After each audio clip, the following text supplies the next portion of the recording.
The story of Marc Lamont Hill recounting his experience of being attacked at an event, later told on Joe Budden's podcast, is disturbing on its own terms. Yet the way Destiny reacted to it adds another layer entirely, because it touches on a theme he often revisits, the tension between principle and pragmatism. Previously vandalized his bookstore. He owned a bookstore? Oh, this happened in 2024.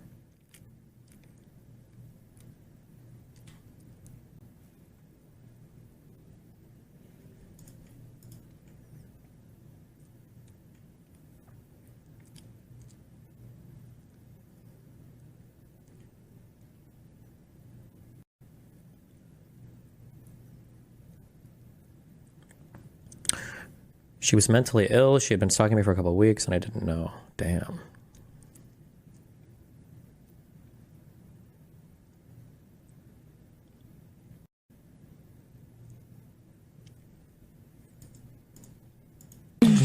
No, but I'm glad you got security. I need to get security for events, man. I just don't, because I'm not, You pop the trunk. I'm not playing. Like if,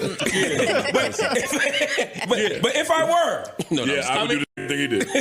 Yeah, I know. Jason. No, look, I got pepper sprayed at an event last year, and at an event or protest? At an event, I was giving a speech, and a woman walked up during Q&A and pepper sprayed me in the eyes. Well, I was mad as shit. Is there footage?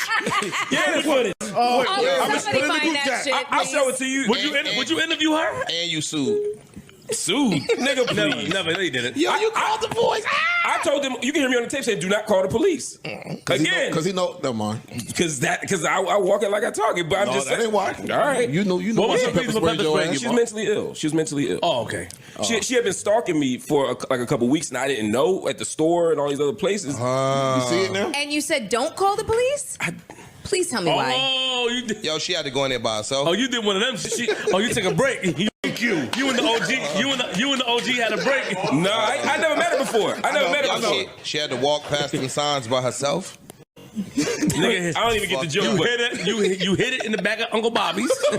You trying to leave her alone. Yo, my wife coming. You act like y'all niggas. When my wife is here, I'll kill you. None of this is true. Then you ignored her, and she said, "You know what? You'll never see me again." And pepper sprayed you. Nah, she was crazy as fuck. Are you trying to act brand new? You don't know nobody? You don't know nobody now? You wasn't saying that last week. Nah, dog. I was standing there giving a speech, Martin Luther King Day 2024. Free at last, nigga. And she kept Is that when you were on the pulpit and? This was at my bookstore. Okay. We were just across the street at a bigger space. She stands up for Q&A. She had written a letter to me saying that she was trying to talk to me about how the CIA and Joe Biden were trying to frame her for a murder. Got it. And I was like, I didn't see the email till later. She had spray painted my store. You had She spray painted in all red. I just looked at the video footage. Did you hit? I've never met this woman. No, to be clear. It sound like that. Not only did I ain't gonna hold you. Hey, brother Mark. Not only did I finish, y'all. Well, look, not only did I not hit, I've never met her before. I know. Okay. But did you want to hit after? Okay. You think that's my kink? That'd be my same line. I never met her. I'm answering. Who is this girl? Dude, I would lose my mind if I was on a show with this other. Did you hit? Holy, please, choke on a chicken wing. Correct. No, really. Why is she bugging like this? Blame it on it. So she says, and she said that she's trying to get off to me and Joe Biden. I mean, it was a weird, it's clear like a crazy person, right? And so she stands up for Q&A. I don't know who this person is, but I know her name from the letter and from the spray paint. The police had caught her spray. The police caught her spray paint in my store and had a It is so terrifying to deal. It's. I don't think people understand how when you have somebody who's delusional.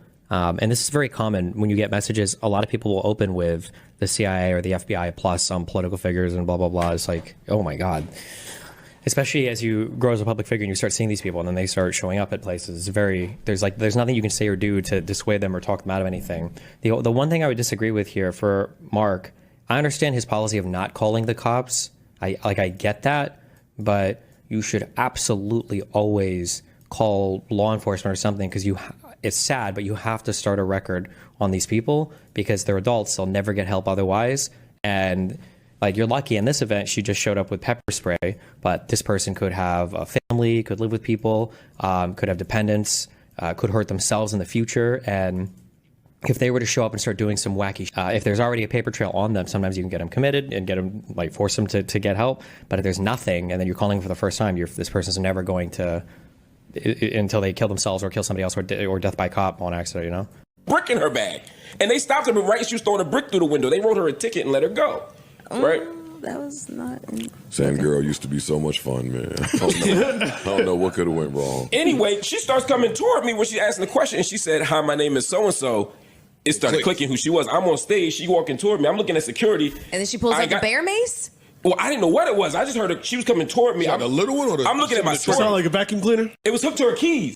Come on. Oh, you good. You survived. Yeah, it wasn't crazy. That's like Banaka. You good. Yeah. So She put on pizza. Hold on, y'all clearly ain't been pepper sprayed. Yeah, all right. Yeah, all right. Yeah, and she was like, "Yeah, I just want to talk about what happened to me." And I was like, "I just want to be clear that I've never met you before. You don't know me, Mark? You don't know me, Mark?" Yeah, you know me. You've communicated. You've said things to me. I know that you've given me messages or whatever. She starts coming toward me.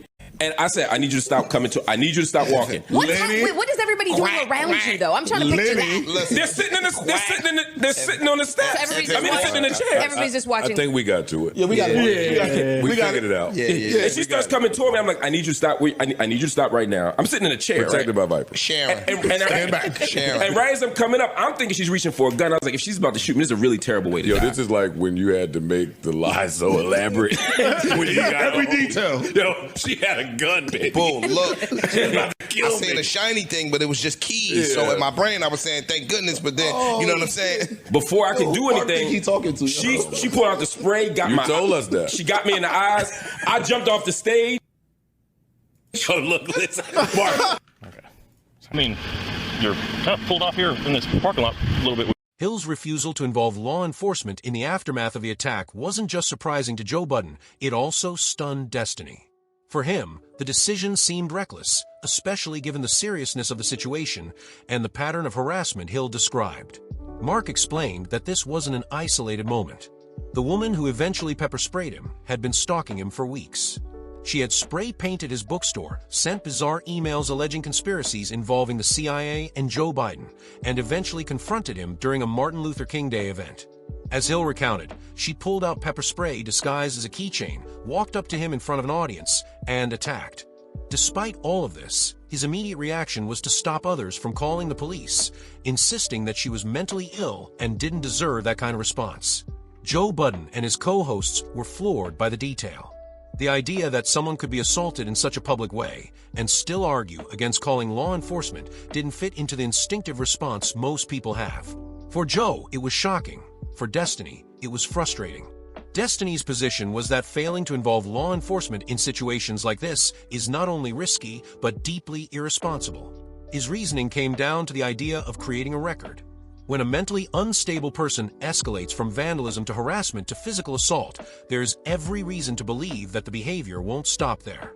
By refusing to call the police, Hill essentially ensured there would be no paper trail, no documented incidents, and therefore no pathway to institutional intervention if the situation worsened.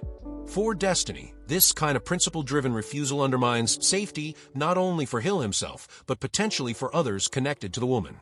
If she lived with family, cared for dependents, or simply continued to interact with the public, her untreated delusions could pose risks in other contexts. Documenting her behavior could have been the first step toward getting her evaluated, committed, or otherwise placed into a system where treatment was possible. Without that, the cycle would repeat until the outcome became far worse, whether through self-destruction, violence toward others, or a tragic escalation ending in a death at the hands of law enforcement. What fascinated Destiny was how this story encapsulated the difficult position public figures often find themselves in. As a political commentator himself, he understands that criticism, harassment, and even stalking come with the territory. But Hill's experience showed how fragile the line is between online hostility and physical danger. An unstable person does not distinguish between a political disagreement and a personal vendetta. To them, the content creator or speaker becomes the focus of their obsession. Destiny noted how common it is for these individuals to frame their paranoia through political figures or agencies, the CIA, the FBI, or high-profile politicians, before eventually attaching their delusion to whoever happens to be in their sphere of attention. The other striking detail for Destiny was the symbolism of refusing to call the police. Hill wanted to remain consistent with his own values, particularly his critiques of systemic injustice and over-policing. To him, involving the police in the case of a mentally ill woman didn't feel right. But Destiny saw this as a case of values being taken to an impractical extreme. It was, in his eyes, a dangerous form of moral posturing, choosing to make a statement about policing while ignoring the real risk of leaving a dangerous situation unaddressed. There was also the irony that law enforcement had already interacted with this woman in the past. When she spray-painted Hill's bookstore, the police reportedly caught her, issued a citation, and let her go. That incident alone suggested a leniency that contradicted the fear of harsh treatment. Yet even in that context, Hill doubled down, refusing to call them again when her behavior escalated further. For Destiny, it seemed almost inevitable that without intervention, the story would one day end in tragedy. What Destiny's reaction illuminated was not only the tension between principles and safety, but also the vulnerability of public intellectuals who are not entertainers in the traditional sense. Hill wasn't at a nightclub or a sports event. He was giving a speech at his own bookstore. The attack didn't come from a critic or rival, but from someone disconnected from reality who latched onto him as part of her delusional narrative. Destiny also highlighted the terrifying unpredictability of mentally ill stalkers. Unlike political opponents, they cannot be debated, reasoned with, or persuaded. The narratives they create are impermeable to facts. Once someone becomes the subject of their delusion, there is little that can be done to shift their fixation. That helplessness was what made Destiny so adamant about involving law enforcement. At least with documentation and intervention, there is a slim chance of disruption. Without it, the person continues unchecked until something irreversible happens. The story also carried another undertone. Hill's refusal to call police, even after being physically attacked, was consistent with his political image. Destiny recognized this, but also saw it as deeply self-destructive. In many ways, Hill had been trapped by his own public persona. To call the police would have been, in his view, a betrayal of his audience and his principles. To not call them was to maintain consistency at the cost of his own safety. Destiny's frustration was not just at the impracticality of the decision, but at the way public figures often corner themselves into these rigid frameworks. In the broader discussion, Destiny connected this to how harassment is often dismissed in the online world until it spills into real life. Audiences don't see the buildup, the strange emails, the repeated contacts, the vandalism, the small confrontations. They only notice when the escalation reaches the stage of physical violence. By then, it is often too late to prevent. For Destiny, Hill's story was a warning to other creators. Ignoring harassment because it feels more principled or less confrontational can backfire catastrophically. Marc Lamont, Hill told his story with an almost calm resignation, describing what had happened as if it were just another hazard of his work. Joe Budden, by contrast, was stunned, reacting emotionally to every detail. Destiny fell somewhere in between, analyzing it clinically, pointing out what should have been done differently, and stressing the importance of institutional intervention. It was a conversation that revealed three very different ways of processing the same disturbing incident: lived experience, emotional disbelief, and analytical critique.